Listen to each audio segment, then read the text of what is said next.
Hello and welcome to this new episode of the Values Workshop. Uh, I have been doing quite a couple of series. This series particularly focuses on the environment that we have in our workspace and how values are challenged on a daily basis. Perhaps I have called this series the other side of. So, in your case, Anupamaji, welcome. And in your case, I will have to probably call it the other side of a financial expert. Could I call you that? Sure. Although I understand that you are more into the teaching and the administration part of the financial expertise, but you've done all of these things prior to your present job. So let's see how it rolls. I don't have too many questions in my head. The one question that I was thinking of before we were just about to begin is how do I frame the question that is running in my head? So the question I have is yours is a very rational job most of the time. Where does it require heart, if at all it requires any? Because human beings are human beings at the end of the day. While coordinating with each other, we may have likes and dislikes influencing us. Where is the space for emotion or heart in your job? Hi. I'm very glad to be here, Bunty, and thanks for doing this with me. So I think you said, you could call me a financial expert, but I think for the last 7 years, I've been in the education space. So I've had corporate experience in financial expertise. I've done pricing, I've done accounting, I've done auditing. But I think right now my heart is absolutely in education. So I'll probably focus a little bit on that in terms of Okay. the other side of, because I think I've seen the corporate world, been there, done that. But this is kind of where my skills and passion are coming together, and I'm really enjoying myself. Lovely. And of course, it's a lot of heart here, a lot of heart, because we work with students, we work with individual careers, we counsel, we make sure. I mean, I've got calls, the night before the exam, students say, "Ma'am, I'm very confused," and it's not about a concept, it's not about a doubt, but it's more about motivation or building up the confidence. No, it's okay. You've done everything. You go for your exam. It's fine. It's all that. And the same person, when the result is out, he calls you at 5 o'clock in the morning, saying, "I got my result. I cleared. I've not even woken my wife up. You're the first person I'm telling you, because you were very instrumental in my clearing the exam." So that's like all heart, right? That's a very emotional part of the journey. Yes, I do teach finance, which is very rational, which is very logical. And I am an academician today. I can call myself an academician truly at heart. Being right, being able to look at the details. Of course, finance rules are all about details, right? Making sure the numbers are correct and the answers are correct, and making sure the student understand the nuances of why we're doing what we're doing. All that is very rational. But at the end of the day, the goal is to build someone's career. So there's a lot of heart, and there's a lot of emotion, and there's a lot of empathy, and different skill levels we work with, different needs of the student. So it's really interesting. So I hope that answers your question. Yeah, you have.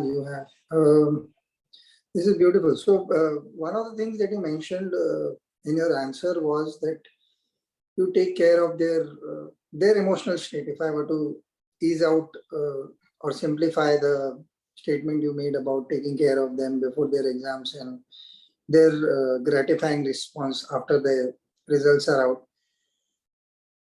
How do you deal with your own set of emotions when you're dealing with their set of emotions? Because sometimes I find in my job, I'm a writer by profession, and very often when my mood is not up to it, or I'm stressed about something else at home, or something else altogether, and I have to work on something, I try and first clear all garbage in my head and get to work in a clearer space, if I were to call it that. How do you deal with that? Because you're dealing with individuals who have come to you and they are already stressed. And suppose you have some stress of your own at that point of time. How do you deal with that? Yeah, I think yours is probably a much more creative field where you do need that, peace of mind where to think. Yeah. For us, it's probably very instinctive. We know what the right answers are. We know what we should tell, and it's kind of a playbook, to be very honest. It's not like, I'm able to put past my personal situation and take questions and stuff like that. Sometimes we say we'll talk after an hour, not right now, and we work around stuff. But typically, we've been doing this. We do this a lot, and mentalities are very similar. So it's not that big of a problem. But sometimes, yes, it does happen that something is happening at home, and you're not able to give time. So and the family does feel, you're always on the phone, because Yeah. sometimes the demand is, like that. And my daughter, she kind of tells me, don't give me your CPA gyan to me. I mean, you teach your students, don't tell me. I mean, I think I probably continue some of the logical, how to prepare, motivate yourself, how not to procrastinate, all those pieces at home. And she knows those drills by now, but she doesn't follow. That's a different thing. But yeah, Okay. so it's not like that. Yeah, we work around it. I mean, being at home and working from home does help, because you get a lot of flexibility and you can quickly take some calls and not take some calls. And it's not so much that we do it every day. Now we have a big team, so we are spread out. So it's like fine. But yeah, but we are there for our students. Okay. So one interesting point that came to me was the fact that you said that you asked them to call after an hour. You said it fairly simply, but one of the things that I find is a very, very useful tack in the way that we deal with other professionals. Very often, that 1 hour, that space that you want to clear your mind is rare. A lot of people don't say it because they are so busy in running after a certain goal that they think that everything can be put aside. Work comes first. I find that is quite a poisonous way of living, because quite a few friends are stressed out. I find at our age, there are people who are facing a lot of health issues because of this mentality. How do you look at this buying space and time for yourself, even if it is an hour or half an hour or something, just trying to figure out life a little more, because work is important. Of course, you need to do whatever you do, you need to do well, but it is not at the cost of personal space, is how I see it. How do you see this in your life and how do you maintain it? It's a bit of a challenge. I'll be honest. It is a bit of a challenge. Because the nature of work I'm doing, or the interactions that we have, it's a little bit of a challenge. We work across geographies. We have teams in the US, and we have teams here. It's a corporate world, but yet we have a student connect. So it's a little bit of a tricky thing.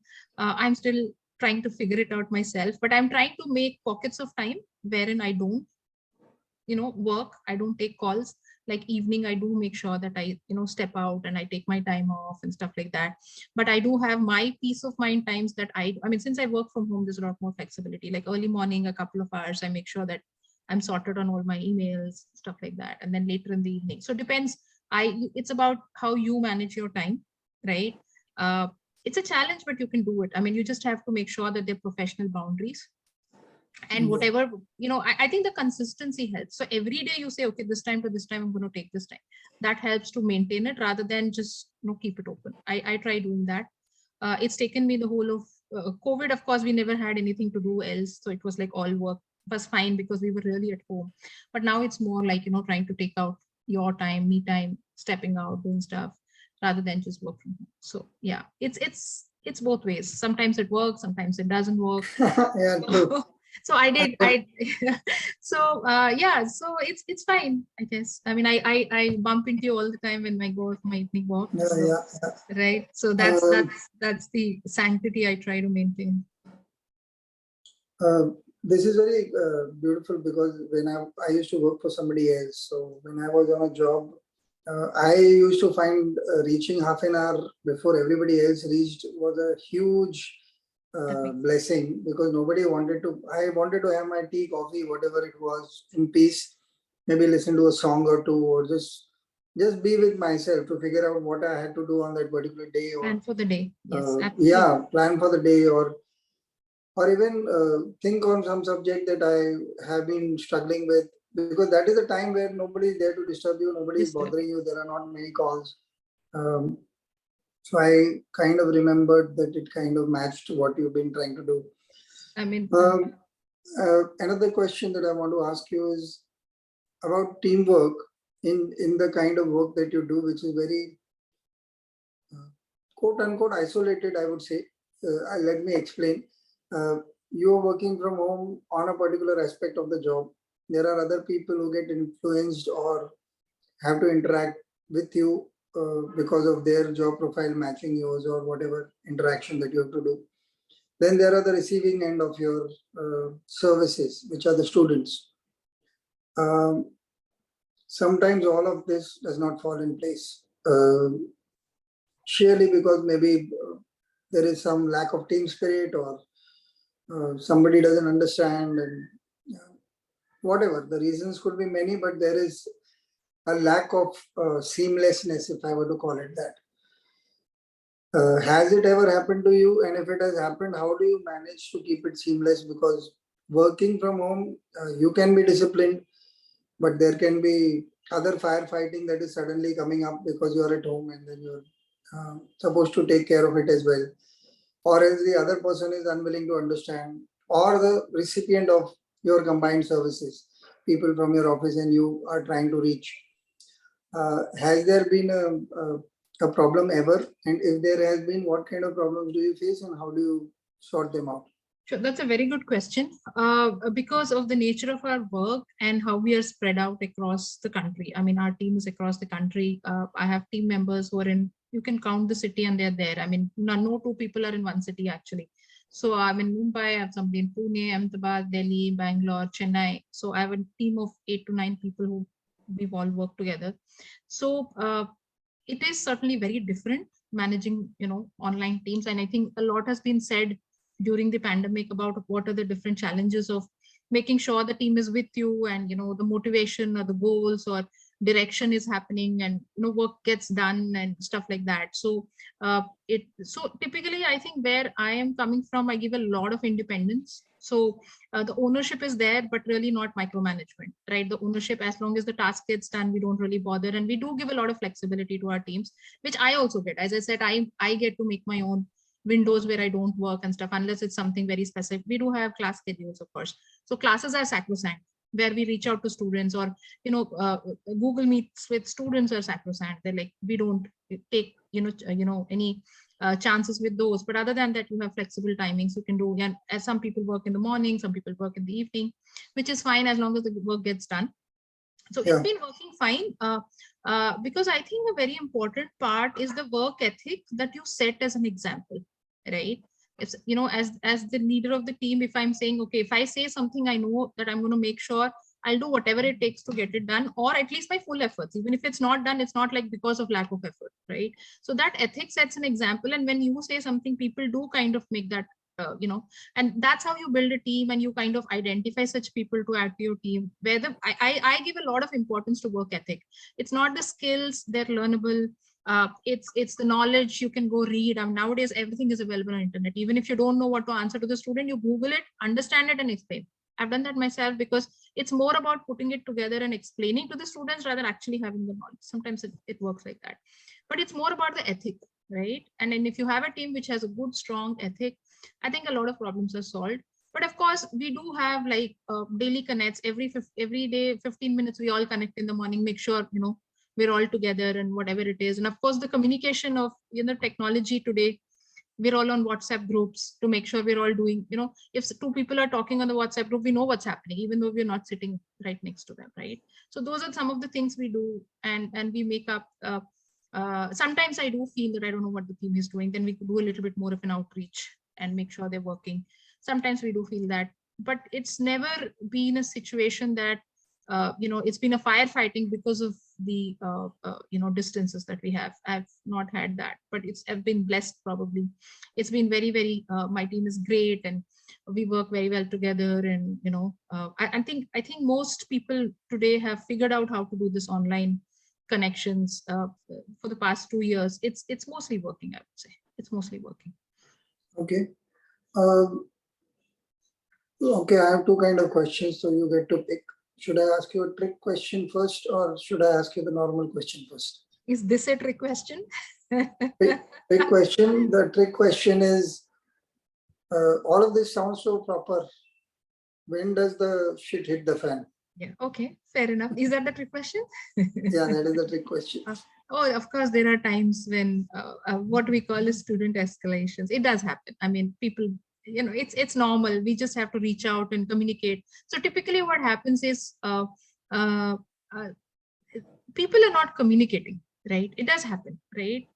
You're doing the work or you're not able to do the work. There is some reason why there is a hold up.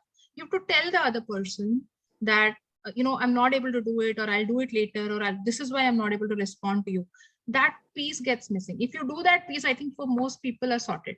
Like, they know, okay, you're responding. Some people just disappear and ghost people, right? And then you have to start getting people calling, I don't know what is happening. And then you, of course, go back and, do those pieces. But that's part of life. I think even if it happens like 10%, I think that's still, I will still consider normal that it happens and we just talk to people and figure it out and get it done. It's part of business. So, I mean, it does happen, of course. I mean, it does happen. Yeah. We try to, there are things out of our control as well. I mean, we can't really say people are, human after all, right? Yeah. So we have to manage the human pieces as well. It's all part of the day. Yeah. Okay, the normal question I had in my mind was that you've been a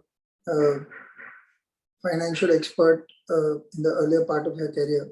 And you've been talking to people and you've been doing things like auditing and stuff like that. In India, very often a lot of hanky-panky happens because rules are not adhered to, or sometimes there is lack of communication or lack of understanding. Have you had ethical issues with this aspect of the work in the earlier part of your career, or any examples that you can share where you had these issues and how you resolved them? I think for the most part, I've been very blessed in that as well. I have worked with companies where I didn't have to make a choice, right? I mean, it's a choice you have to make sometimes, whether I go this way or this way, right? I never had to think, okay, is this the right way? Am I going the right way?